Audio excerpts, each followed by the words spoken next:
In this part 2 of our 6-part Humble Bee series, I will show you the complete process of how I made these cute little bee transfers so that maybe you will make them too. The first step in making these bee transfers starts with finding a suitable template to work with. I want a free transfer sheet, so I type that into the Google search bar and the first option that comes up is Your Baking Bestie. This is too easy. The first search and the first option on her page is just the kind of bee I'm looking for. She has several sizes on this sheet, so I send it to my printer in the cave and we are good to go. Next, I set up my decorating station. I always decorate sitting at my kitchen table, or is it a dining room table? This gives me plenty of space to set out all of the things I need to not only decorate, but to record as well. I have placed my template in a sheet protector, but even though it is possible to pipe the icing right onto it, I'm not super comfortable with it. I doubt it's food grade, so I use this parchment I got at Target instead. This is the first time I have done this, so I am relieved to find out that the particular sheets that I'm using are super easy to see through. So that it doesn't slide around, I add a little double-sided tape to each corner. I wasn't sure it would stick. Luckily, it does. Also, I'm using one of the racks from my dehydrator to support my page for easy moving later on. If you don't have a dehydrator, you can tape the parchment to a piece of cardboard for support and place the finished sheet in front of a fan to dry the transfers. My parchment is a little too long to fit nicely in my dehydrator, so I just cut the excess off. It appears I have already cut the tips off of my bags. Though 2 weeks later, while I'm editing this video, I don't have a clue why I did that. All of the icing I used for this series was made fresh, and this is the first step in my decorating, so these bags wouldn't have already been cut. I apologize, I'm not showing you that. I usually do. Just know that I cut a very small amount off of the end, like 2 to 3 millimeters to begin with, and then more if needed. If the icing squiggles as it comes out of the bag, the hole is too small. Here we go, apprehension in hand. Will I be able to make decent looking bees today? It took a lot out of me not to say be able there. You're welcome. I saved you from a head shake and an eye roll. This first row of bees is super tiny. I figured the best way to effectively make these bees is to pipe the whole body in black first, then using my yellow to make stripes using the wet on wet technique. Can I tell you how many times already I have wanted to say execute the bees? That really wouldn't sound nice, and it makes me a little sad. I love seeing bees in my yard. It means they're helping out the plants by moving the pollen around. And while cameraman also loves the bees, he isn't a fan of the bees on the ground because he has a tendency to step on them, causing stingers to end up in his feet. Last week, we harvested our first watermelon of the season. This guy weighed in at a whopping 30 pounds. Our longest knife wasn't quite long enough. It was pretty good though. Thanks, bees. I don't have steady hands, so when I pipe, I place 2 of my fingers from my other hand on the bag to help get the icing out nicely and to where I want it. The key to an effective wet on wet is to ensure the consistencies of the icing you're using are about the same, so that the icing that is placed on the top melts nicely into the base icing. In this case, I mixed up a soft piping consistency for the application. Anytime I make my icing, I use the same consistencies method and language as the Graceful Baker. If you are struggling with your icing and haven't watched her consistencies video, you are missing out. I've linked her video in the description below. Watch it, save it, reference it. That's what I do. I do need to use my scribe just a little to help settle the icing. At this point, I'm doing each bee individually since I'm just doing this for the first time, trying to get my bearings. Later on, I do a few at a time. Throughout this series, I will show you how I use gel color to tint each of the 6 colors I use to decorate all of the cookies in Humblebee. Let's start with yellow. Using fresh from the mixer white icing, I scoop some into my hand-sized mixing bowl. To ensure my extra icing doesn't start to crust over, I place a gallon bag with the zip top cut off onto my bowl and then place the lid on top. When I start coloring icing, I always check my freezer to see if I have any leftover icing that I can use up.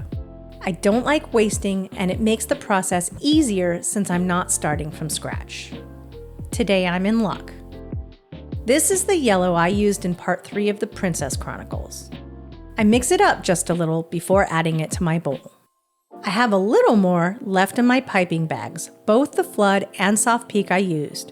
So I push down the icing, cut off the ends, and in they go as well. Before I add any more of the gel color, it's important that I get a good gauge of where I'm starting from. So I mix up my old and new icings, being sure to scrape up all of the white icing from the bottom of the bowl as I go. I like to use the small silicone spatula for a few reasons. It fits nicely in my hand, it's proportionate to the bowl I'm using, and it seems to be more effective than using a spoon. Since adding so much of the white icing made my yellow so much lighter, I now add in some Anne Clark Lemon Yellow Food Gel. I'm always slightly surprised to see this gel come out orange, but I promise it's yellow. I certainly have not yet gotten the hang of how much color to add at a time to achieve the color I have in my head. I'm sure that will come with practice. This yellow is definitely brighter than what I'm going for, but I anticipated that, and now I get to use my new Chef Master Ivory Gel food color. This is another surprise. It's kind of a golden brownish yellow color. I have not a clue how much it's going to take to mute this yellow down to an acceptable brightness, so I just start with 1 drop. It's more liquid than most of the other gels I've used. So far, I'm not really noticing much of a difference. Another drop, and a bit more mixing. I think we might be where I want to be.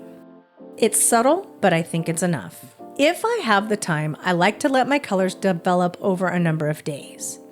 So I place the icing into these 8-ounce deli soup containers I purchased on Amazon and put them in the freezer.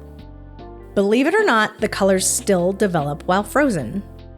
This isn't a necessary step for light colored icings. However, the darker the color you're making, the more time it needs to fully develop. I am fortunate to have plenty of time. So I actually allow the icing I color today to stay in the freezer for a week, only because I don't have the time to decorate until next week. That is way more than enough time though. Anywhere from a few hours for a medium color to a couple of days for black does the trick. I will show you how I color the black in part 3. Back to our bees.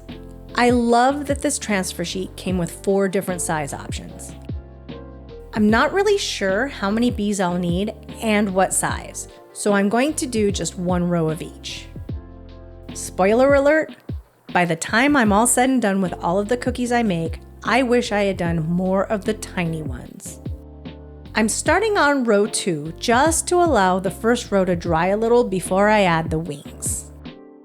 This will allow for a bit of a separated look and helps to avoid color bleeding. I am noticing that my black icing does seem to be a bit thicker than I would like. And I think it's causing me to have to settle the icing a bit more with my scribe. This is costing me time, but at this point, I just deal with it. I have noticed when I work with black icing that it acts a bit different than any of the other colors. It's hard to explain, but somehow it's thicker and drier all on its own, straight out of the tube of gel color. And it doesn't seem to be really related to the amount of liquid in the icing. Let me know if you have noticed the same thing. Now for the wings. it's obvious to me pretty quickly that the wings to my left are going to be a bit of a challenge. And since I'm always up for a challenge within myself, I decided to try and pipe them left-handed. So I actually do this for a few reasons. It doesn't require me to move the sheet around, which is both good for not jostling the icing while it's setting up and for your viewing experience. It is really good for your brain to do things with your non-dominant hand. And if I'm being completely honest, I might be showing off just a little. The words, "Look what I can do," come to mind. Wouldn't you think that by almost 50 years old, I would have grown past this kind of thing? Apparently not. I am doing these transfers the day before I decorate my cookies. This isn't exactly necessary though. The transfers do need several hours to completely dry before using them. Though in a pinch, you can just do the transfers first, and then at the very end of your decorating day, use them. Also, keep in mind that you will want the icing on your cookies to be fairly dry before placing the transfers on. I personally think it's best to let the cookies completely dry about 24 hours before playing with them. But each situation is different, so just use your own judgment through trial and error, and you will know what's best. Before I start the large bees, I finally talked myself into adjusting the black icing. I should have just done it from the beginning. I think it would have saved me a lot of scribing time. All that it required of me was about 3 minutes, a new piping bag, and a few drops of water. But I'm glad I finally did it. I know these big bees would not have turned out nice if I hadn't. Notice that I'm not piping the antennae on the bees. This is because there is no way they would transfer properly. It's best left to either pipe them on or use a black edible marker to draw them onto the cookie. After making one set with the icing, I switched to the edible marker option. From start to finish, this entire sheet took me an hour and a half. Now, I'm sure that would have been a little bit less if I had taken the time to change the consistency of my black icing sooner. And I'm sure in the future, as I do this more, I will get faster at it. Now into the dehydrator at 95 degrees they go for about 15 minutes. After that, I'll turn off the dehydrator and let them sit in there until tomorrow. Next time on Kuny's Cookie Chronicles. In our last episode, I showed you how I colored yellow icing.